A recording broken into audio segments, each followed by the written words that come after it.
Bueno, entrando en el tema que nos ocupa en esta mañana, quiero mencionarle algo que,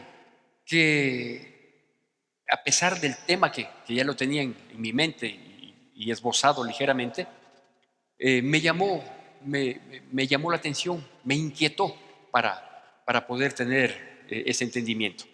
Y quiero que vayamos para iniciar a la primera carta de Juan,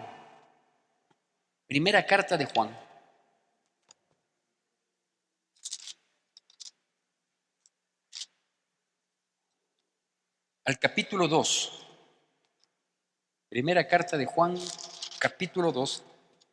Y permítame darle lectura de un versículo y luego pasamos al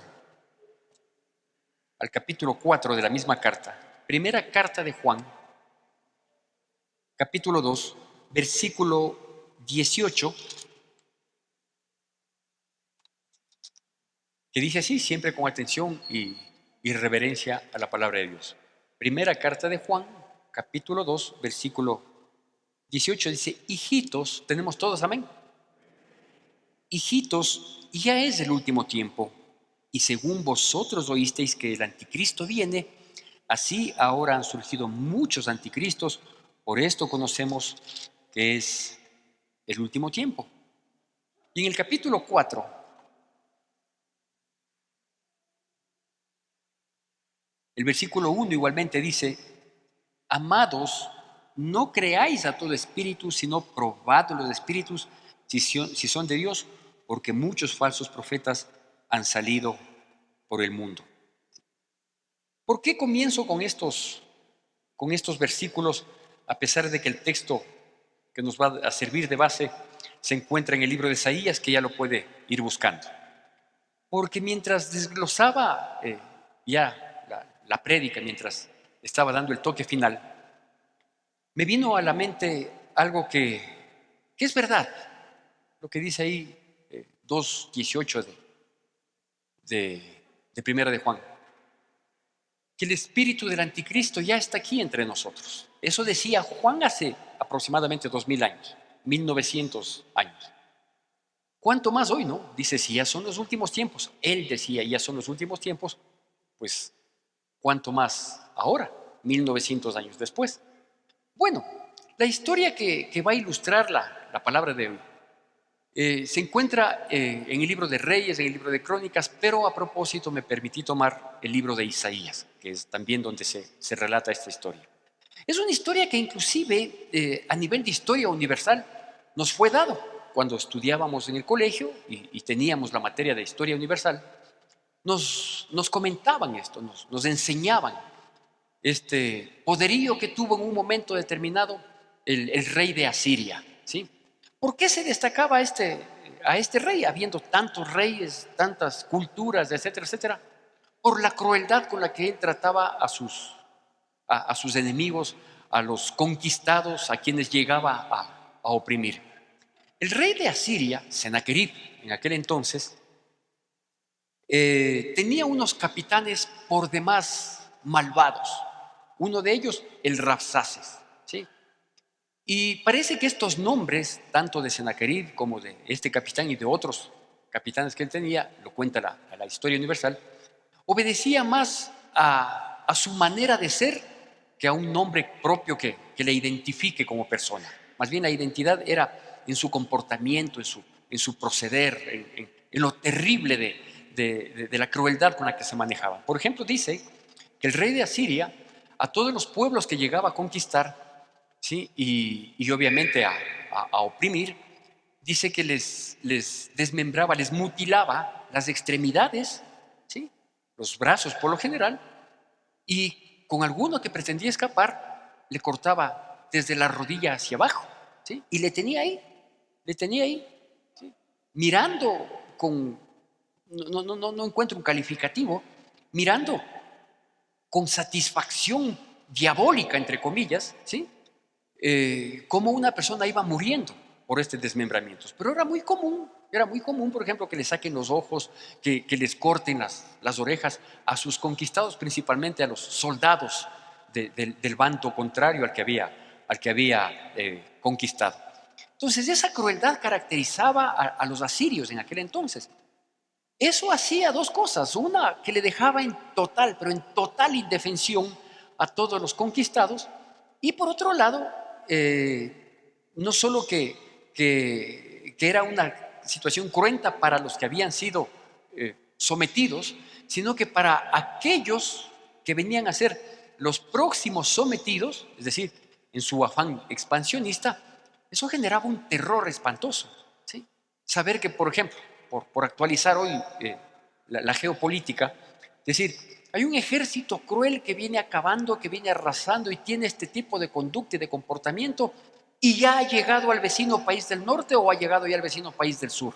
¿Qué pasaría en nuestras vidas? Aunque no hubiera llegado, nos generaría un terror, un espanto, saber que con ellos hizo así y que viene en camino de nosotros, ¿no? Entonces digo, esa era la característica de los asirios. Antiguamente tenían esas crueldades para imponer su presencia y obviamente exterminar con todas las descendencias para que nunca revivan, nunca retomen la situación. Pues había un rey de Israel, perdón, un rey de Judá llamado Ezequías. A él le tocó enfrentar esta situación. Dice que ahí en el capítulo 36 de Isaías, dice que Ezequías, en el año 14 de su reinado, pues le tocó enfrentar esta situación. Sennacherib, rey de Asiria, ya había conquistado a sus hermanos israelitas, el reino del norte, y había conquistado algunas ciudades inclusive del reino del sur, de Judá. Ezequías era el rey de Judá. Se dice, hay dos criterios al respecto, que ella había conquistado 26 ciudades de Judá y otros dicen 46 ciudades de Judá.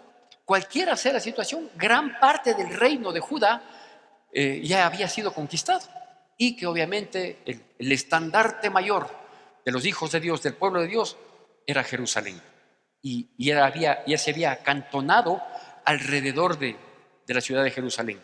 Dicho de otro modo, lo que venía por delante estaba escrito, ¿sí? y sentenciado. ¿Sí? La siguiente ciudad en ser tomada para que todo el pueblo judío quede sometido era Jerusalén. Toma ubicación en la parte norte, en la parte más alta, ¿sí? del límite de la ciudad de Jerusalén, en donde había un acueducto.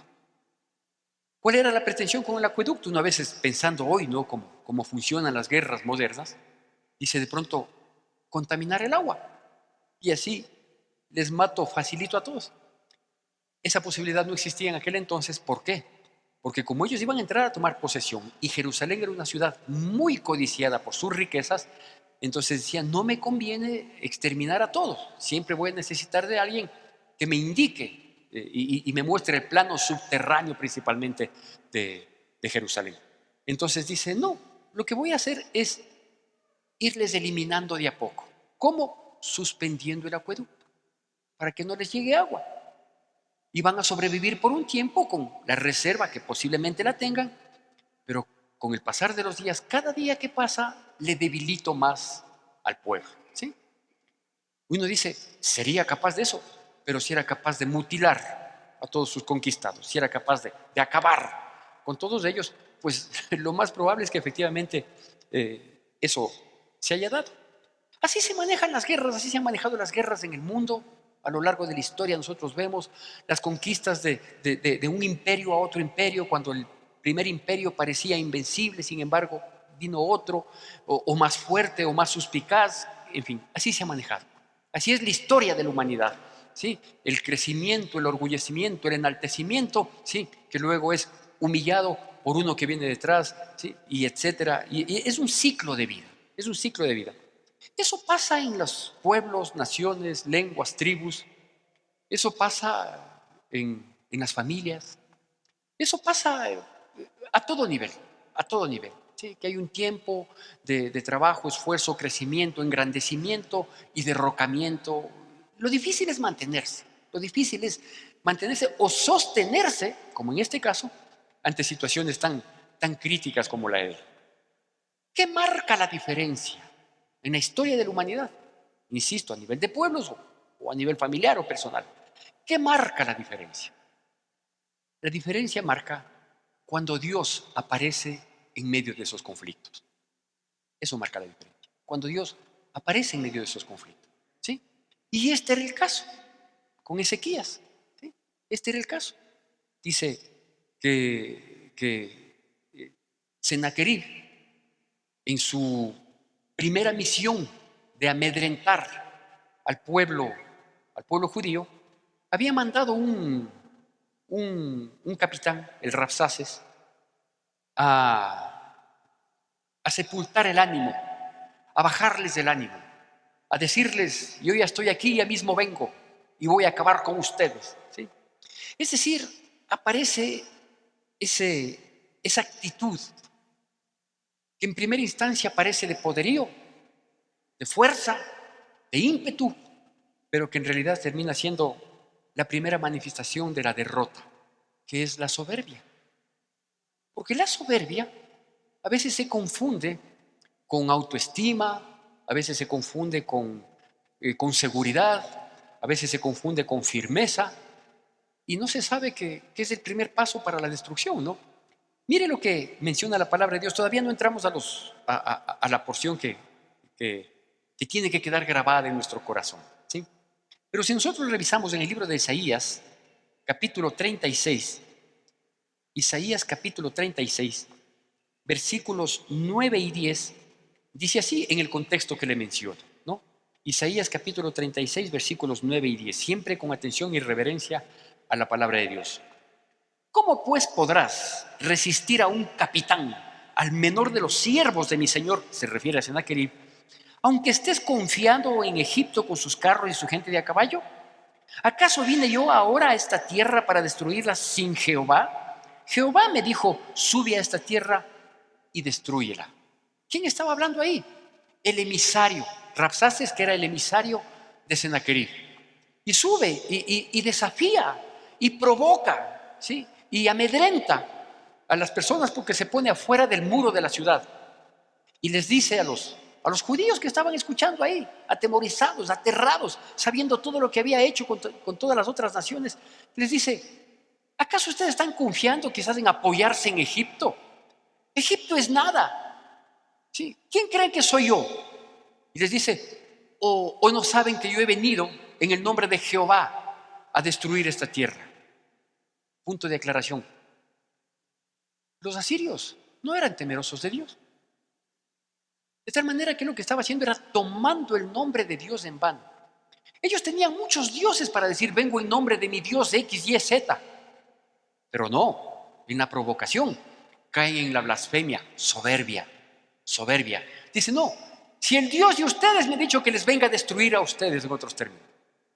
Eso acompañado de una risa burlona, ¿sí? Es el cuadro diabólico, ¿sí? Que amenaza a su pueblo, ¿sí? Vaya tomando en cuenta estas cosas que destaco. En el mismo capítulo 36, en los versículos 14 y 15, ya da una sentencia. Estamos hablando de la soberbia, ¿no? Que es el paso previo a la destrucción, pero que se confunde con un muy digno orgullo, etcétera, etcétera. 14 y 15 dice así: el rey dice así, el rey de Sennacherib, el rey dice así: no os engañe Ezequías, porque no os podrá librar, ni os haga Ezequías confiar en Jehová, diciendo: ciertamente Jehová nos librará, no será entregada esta ciudad en manos del rey de Asiria. Dice: vean, no se confíen, nadie les va a librar de mis manos, ¿sí? Hoy es el comienzo del fin, se acabó. Esa es la actitud que nosotros vemos, digo, de soberbia, de arrogancia, de prepotencia, que obviamente a uno sí le amedrenta, ¿no? Uno confía en Dios, uno trata de hacer bien las cosas. Cuando los problemas llegan a nuestras vidas, de cualquier índole, ¿vea? Problemas económicos, problemas sentimentales a veces, emocionales. Entre los económicos está el problema laboral. Cuando llegan problemas de salud a nuestras vidas, ¿para qué me voy a poner a mencionar la cantidad de problemas a los que estamos expuestos si muchos de ellos ya los hemos vivido o lo estamos viviendo? Cuando llegan esas cosas, sí se debilita el ser humano, ¿sí? Hasta la fe se va opacando un poquito. Y hay que ser honesto, ¿sí? Uno dice, declara y así tiene que ser. No, uno declara y dice, no, sí, Dios me va a ayudar, voy a salir de esta situación, yo sé que esto va a ser superable, etcétera, etcétera, y son la expectativa, por eso pedimos oración o por eso mismo oramos, en fin. Pero dentro de nosotros como seres humanos sí nos afecta, sí nos golpea.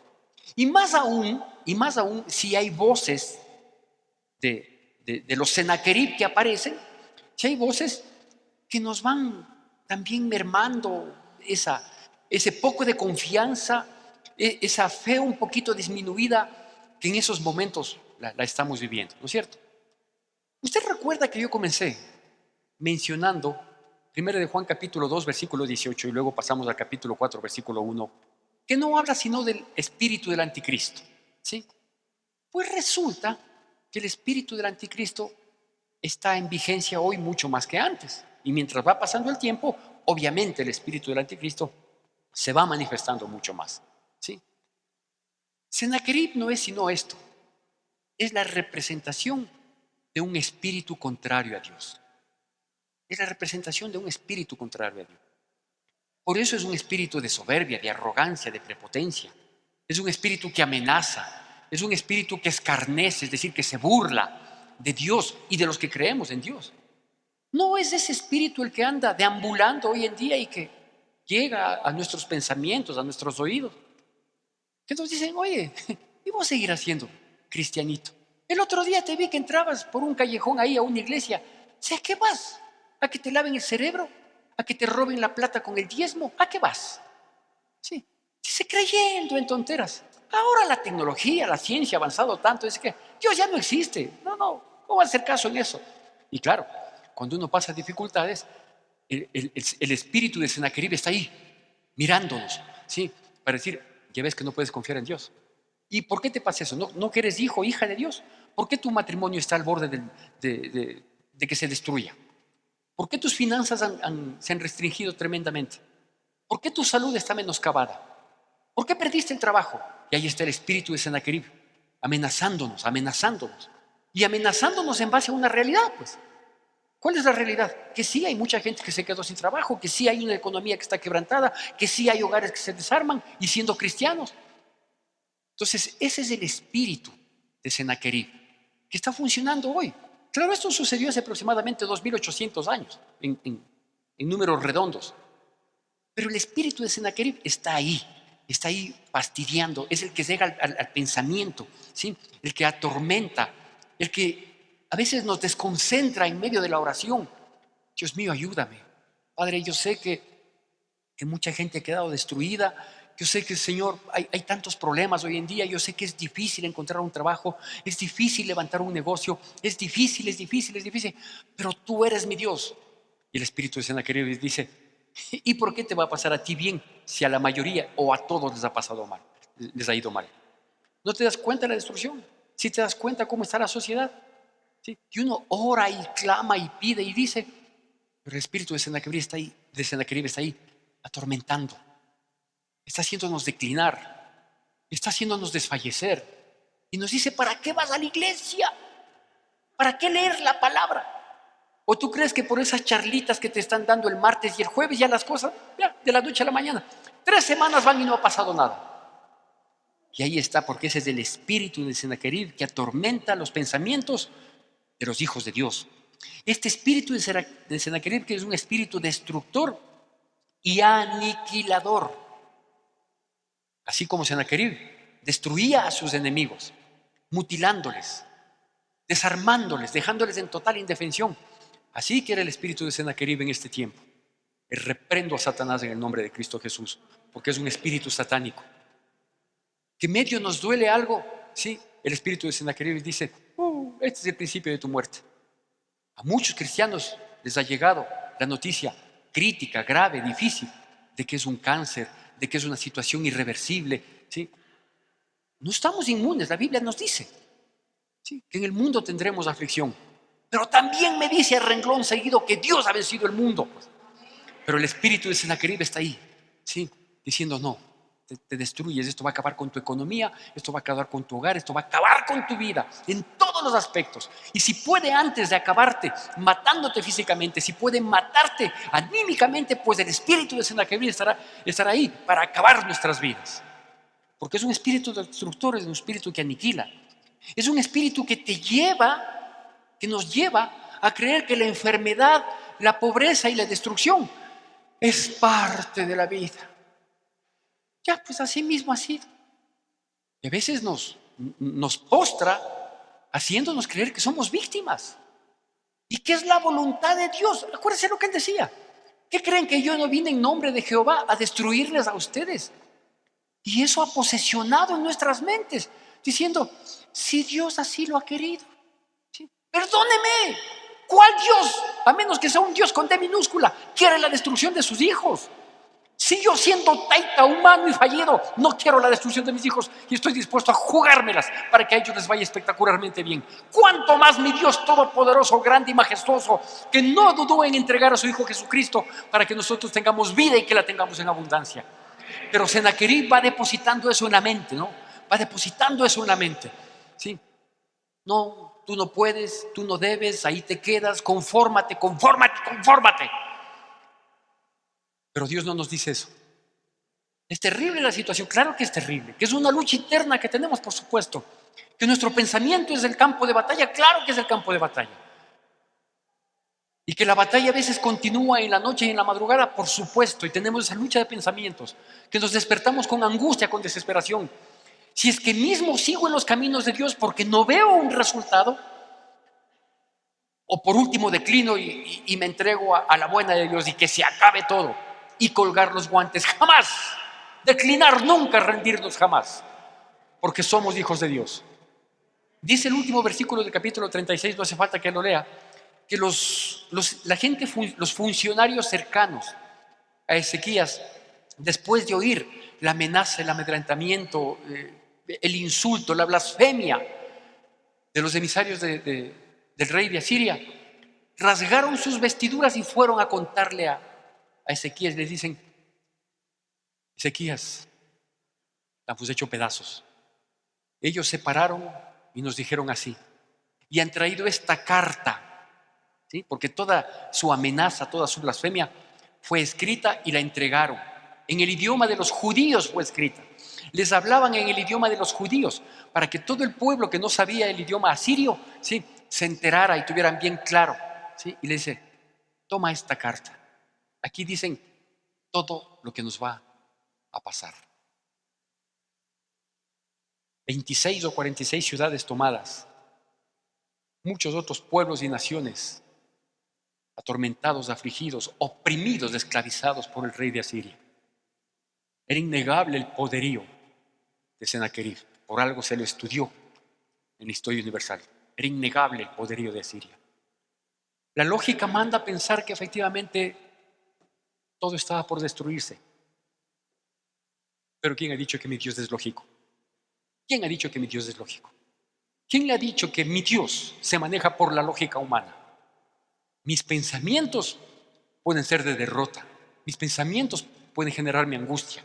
Pero mis pensamientos no son sus pensamientos están mucho más altos. Mi manera de creer cómo se van a dar las cosas, mis caminos, sí, obviamente me conducen a pensar que hay destrucción y que hasta aquí nos trajo el río. Pero sus caminos están más altos que los míos, porque pensamientos de paz y de amor tiene Dios para con nosotros. Gloria a Dios, que mi Señor Jesucristo nos demostró que Él no es lógico. Por eso resucitó muertos, por eso sanó enfermos, por eso caminó sobre las aguas, porque Él no es lógico. La lógica te está diciendo, el espíritu de Sennacherib está poniendo en tu mente derrota, pobreza, miseria, angustia, destrucción, susto, pero todo eso es mentira. Eso es mentira, esos pensamientos no son de Dios. A nosotros nos corresponde enfrentar esta lucha que día a día la vivimos. Una lucha que vemos que en otros ha dado resultado. Los hogares destruidos, las economías hecho pedazos, la salud quebrantada, muchos han muerto, la droga tomando a nuestra juventud, acabando con todos los vicios. Eso es una realidad, es innegable. Pero es una realidad para los que no somos hijos de Dios. Los hijos de Dios no venimos en vano acá. Los hijos de Dios sabemos que este es nuestro cuartel general. Y aquí Dios tiene instrucciones para nosotros. Y vamos a enfrentarle, tal como lo hizo Ezequías. Capítulo 37, ciertos versículos saltados vamos a ir dando para seguir estas instrucciones que Dios tiene para nosotros en esta mañana. 5 cosas Dios nos pide que nosotros hagamos. Primero, Isaías 37, versículo 1. Dice así, Isaías 37, versículo 1. Aconteció pues que cuando el rey Ezequías oyó esto, rasgó sus vestidos y cubierto de cilicio, vino a la casa de Jehová. ¿Sabe qué es lo que tenemos que hacer? Buscar la presencia de Dios. Buscar la presencia de Dios. Ante la amenaza, ante el susto, ante el problema que ya está destruyendo, vuélvete a Dios, pero vuélvete de todo corazón. Búscale, ponte a cuentas con Dios. Dile, Señor, estoy acabado, estoy hecho pedazos, tengo vergüenza de levantar mi oración a ti porque te he fallado, porque me he alejado, porque me he distanciado, estoy tibio, estoy frío, estoy congelado. Pero aquí estoy, Señor, con un cúmulo de problemas y con el espíritu de Sennacherib que me dice que voy a terminar en derrota. Pero vuelvo a ti, Señor, como el pródigo para ponerme a cuentas, para pedirte perdón y rogarte y suplicarte que me ayudes, Dios. Él fue a la casa de Dios, rasgó sus vestidos, se vistió de ceniza y cilicio. Eso era sinónimo de angustia, sinónimo de desesperación. Pero fue en la dirección correcta. Buscar la presencia de Dios. Eso es lo que tenemos que hacer, mi hermano. Eso es lo que tenemos que hacer. No podemos perder más tiempo ni estar divagando en ver alternativas de solución. Si a nosotros ya les ha derrotado, ¿para qué estar perdiendo mi tiempo y demorándome buscando alternativas? A buscar la presencia de Dios. A buscar como quizás nunca en la vida la hemos buscado. Pero tenemos que buscar, porque ahí es el principio de la victoria. El segundo aspecto se encuentra en el versículo 4 del mismo capítulo 37 y dice: quizá oirá Jehová tu Dios las palabras del Rabsaces, del prepotente, del arrogante, al cual el rey de Asiria, su señor, envió para blasfemar al Dios vivo y para vituperar con las palabras que oyó Jehová tu Dios. Eleva pues oración tú por el remanente que aún ha quedado. Y si sabes qué es lo que tienes que hacer en segundo lugar, aparte de buscar la presencia de Dios, eleva oración por lo que queda. Por lo que queda. Es verdad que el diablo ha consumido mucho, ha logrado mucho, ha ganado mucho espacio. Y de hecho ha causado lo que él sabe hacer: daño, destrucción. Pero no nos rindamos por lo que queda. Y Dios puede rehacer las cosas. Dios es Dios de milagros. Él es el único creador. O sea, a pelear por lo que queda. Por la recuperación vendrá luego, pero ahora por lo que queda. Eleva oración por lo que queda, pero no declinar. A lo mejor la oración que levantamos en medio del conflicto le detiene al enemigo para que no acabe con todo. Perfecto. La oración le tiene que detener. Luego vamos a elevar oración, no solo para que se detenga, sino para que retroceda, ¿sí? Y luego para recuperar. Así tiene que ser. Pero la oración es clave. Una vida sin oración es una vida derrotada. Usted puede venir acá, hasta puede leer y tiene que leer la Biblia. Usted puede tratar de manejarse en santidad, en integridad, como tiene que ser como hijos de Dios. Pero si a toda esa vida no le acompañamos una vida de oración, a la vuelta de la esquina es una vida de derrota. Y Dios no nos ha llamado para ser derrotados. Dios nos ha llamado para que seamos más que vencedores en Cristo Jesús. Tercera instrucción que el Señor quiere dar. Versículo 6. Y les dijo Isaías: diréis así a vuestro Señor, refiriéndose a Ezequías: así ha dicho Jehová, no temas por las palabras que has oído, con las cuales me han blasfemado los siervos del rey de Asiria. Mis queridos hermanos, es importantísimo como todos los otros puntos, los 5 que Dios nos quiere dar instrucción. No temas por lo que has oído. No temas por lo que has oído. No tendré temor de malas noticias, dice la palabra. Y es así. Vea, yo no sé cuál es el problema que estamos enfrentando, yo no sé cuál es la dificultad que se nos viene o que ya la estamos viviendo. Y también yo sé cuáles son los comentarios, elucubraciones y pensamientos que nos han surgido porque obviamente en una situación difícil, en una confrontación, en una situación de angustia, no es que uno se colma de buenos pensamientos. Pero aquí dice tranquilamente, no temas por lo que has oído. Porque lo que se oye y se conoce y se sabe, ¿sí?, posiblemente es el resultado de personas que no conocen de Dios, de personas que no tienen un compromiso con Dios, de personas que quizás colgaron los guantes a pesar de haber conocido a Dios, pero colgaron los guantes, no siguieron, no perseveraron, no insistieron. No temas por lo que has oído. Siguiente versículo 14, del mismo capítulo 37, versículo 14. Y tomó Ezequías las cartas de mano de los embajadores y las leyó y subió a la casa de Jehová y las extendió delante de Jehová. Esa carta amenazadora, esa carta que le decía, voy a hacer así contigo, te voy a destruir como lo hice con todos los otros. Toma. ¿Qué hizo Ezequías? Cogió esas cartas y le dijo a Dios, yo sí sé leer y tú más. Aquí está. Esta es la amenaza. El cuarto punto es, expuso su causa a Dios. Y aquí yo sí quiero hacer hincapié en un aspecto que es sumamente importante. Exponer la causa a Dios no es solo decirle, Señor, esto es lo que está pasando, sino que también intrínsecamente en este pedido de decirle, Señor, esto está pasando, hay que decirle también a Dios, Señor, y mira qué está pasando en mí. Debo corregir, debo enmendar, estoy errado en algo. ¿Qué debo hacer? ¿Hay algo en mí que está impidiendo tu bendición? ¿Hay algo en mí que quizás puede haber también alguna actitud, alguna situación, algo que Dios quiere que nos pongamos a cuentas?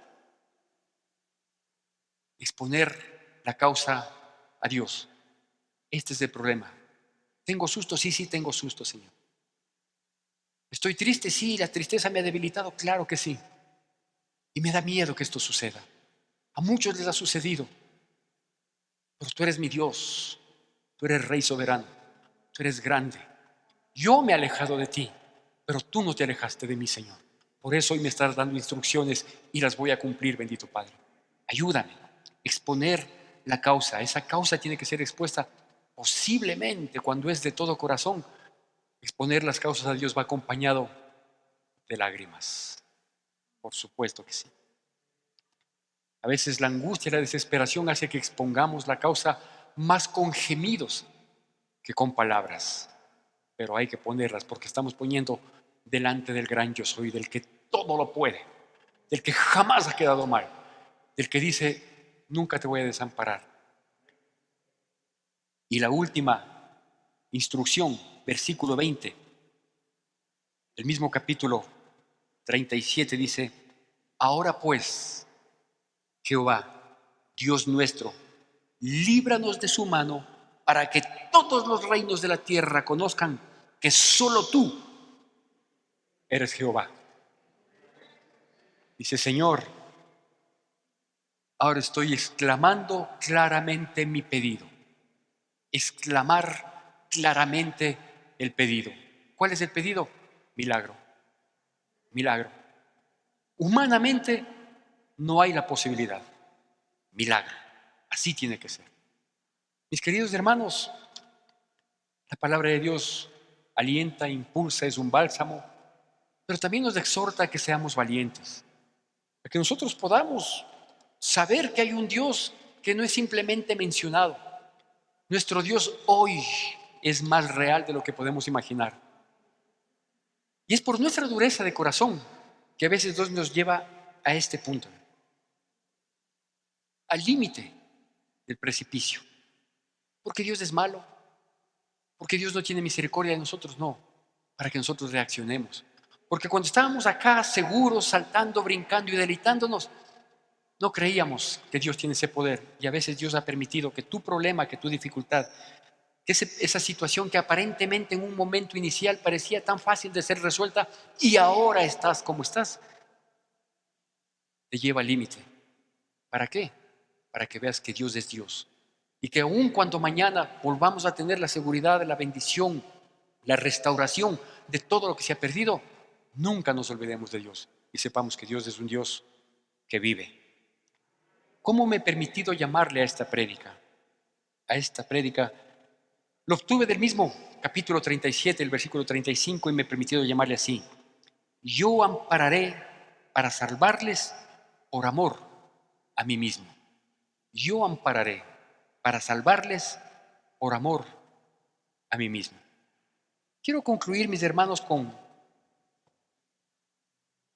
una pequeña invitación. Yo sé, tristemente, que no todas las personas, a veces tenemos esa bendición de Dios de haber experimentado un milagro en cualquier área de nuestra vida. Habemos quienes por su infinito favor así ha sido. Es cuestión de dar solo una miradita retrospectiva para saber del poder de Dios. No obstante de haber recibido varios milagros, como en mi caso por su infinito favor y amor, cuando viene un nuevo desafío, cuando viene una nueva oportunidad de crecer, pero ese crecimiento a veces amerita en el proceso dolor, quebranto, renuncia. Nuevamente digo, nos asustamos, pero Dios quiere que nosotros estemos en continuo crecimiento. Justo pensaba y meditaba en estos días y decía, de tantas situaciones que ha tocado enfrentar en la vida, lo que a mí me ha sostenido es el servirle a Dios, el saber que debo servirle a Dios, que quiero servirle a Dios, que es un altísimo honor servirle a Dios. Y es lo que me ha sostenido. Algún rato me decía una persona a mí, años atrás, y hace no mucho tiempo me volvieron a decir lo mismo, o algo parecido. Me decía que yo soy una persona sin problemas. Dice, a usted nunca se le ve triste, declinado, decaído. De pronto en una oración se le va una lágrima, pero su vida es linda. Yo le decía, sí, al menos si usted así lo considera. ¿Por qué uno permanece firme, fuerte? Porque en mi caso, en el servicio a Dios, yo no puedo venir a contar situaciones lastimeras de mi vida.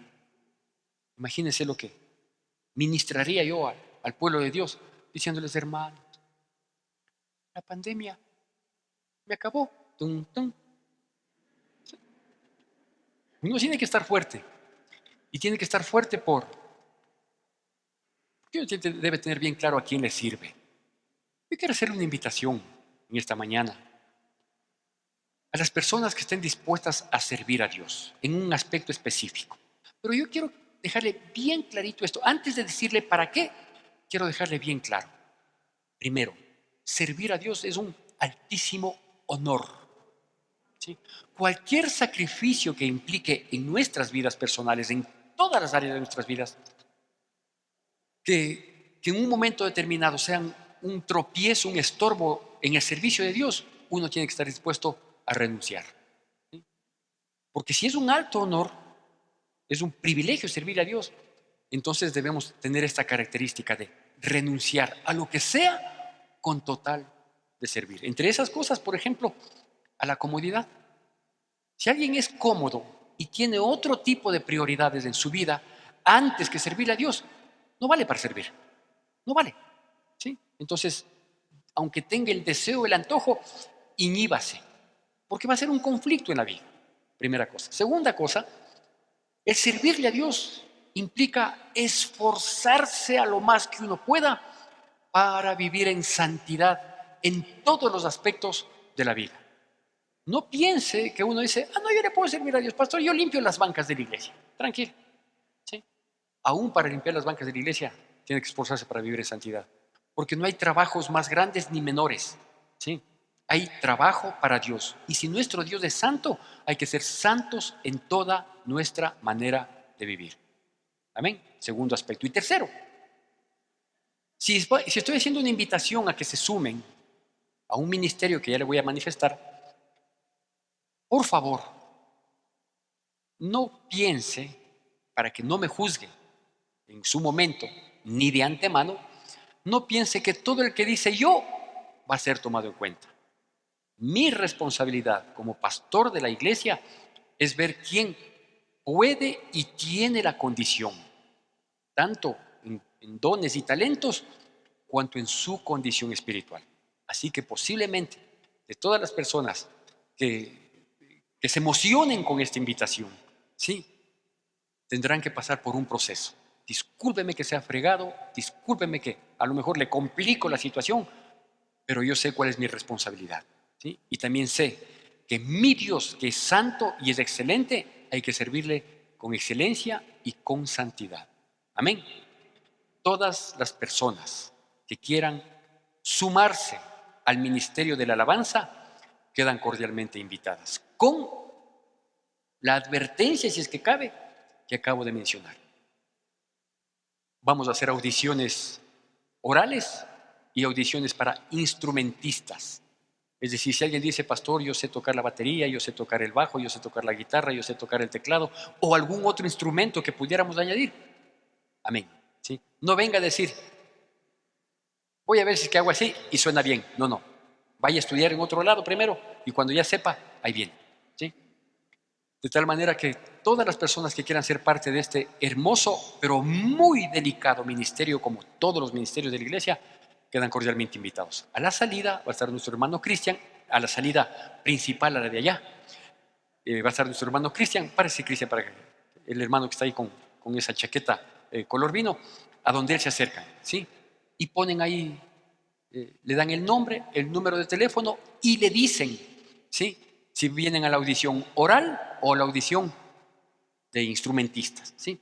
Y les estaremos llamando para mirar los talentos, las condiciones que tengan. Y los que tengan el talento, el don, luego pasan a hablar conmigo para ver si es que tenemos la condición espiritual de hacerlo. Amén. Así quedamos. Yo ampararé para salvarles por amor a mí mismo. Que Dios sostenga, sustente nuestras vidas en Cristo Jesús.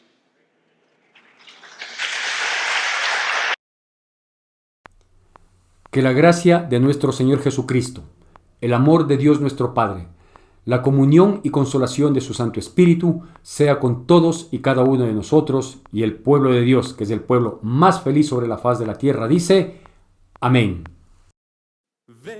Te recordamos nuestras actividades. El martes 29 de marzo tendremos nuestra reunión de aprendizaje bíblico a las 7 de la noche. El jueves 31 de marzo nuestro pastor nos compartirá un mensaje de reflexión. Y tendremos la reunión Sanando el Matrimonio y nuestra reunión de universitarios y profesionales a las 7 de la noche.